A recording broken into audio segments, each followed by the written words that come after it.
आता ती शिकवण्याची जबाबदारी अंगणवाडीची आहे.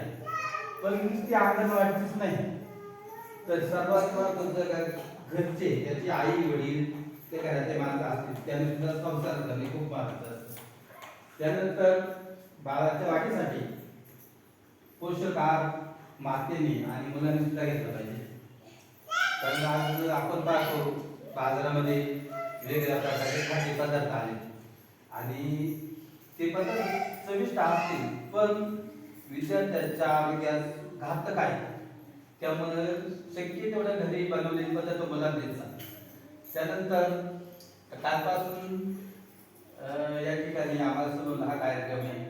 त्याचे बरेच माणसं मिळाले. काल सकाळपासून संध्याकाळपर्यंत म्हणजे बरेच मेहनत घेतली. हे दिसायला लोक मिळाला, ते दिसायला नको, तिथं असं पाहिजे, तिथं असं पाहिजे, आणि भरपूर मेहनत घेतली आणि आजचा हा कार्यक्रम त्यामुळे या सर्वांवर साथ होते.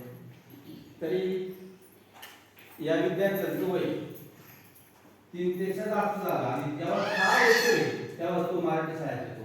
म्हणजे ते सुद्धा त्याचं पहिलं पाऊल. तर ते याचा पहिलं आणि हे आहे अंगणवाडीचं पहिलं पाऊल. तर तो नव्यानेच समाजामध्ये घर सोडून समाजामध्ये आलेला असतो आणि तिथून तो समाजामध्ये वागण्यास सुरुवात होणार असते. म्हणून त्याचं स्वागत आपण सर्वांनी या मुलांचं या ठिकाणी केलेले. तरी मी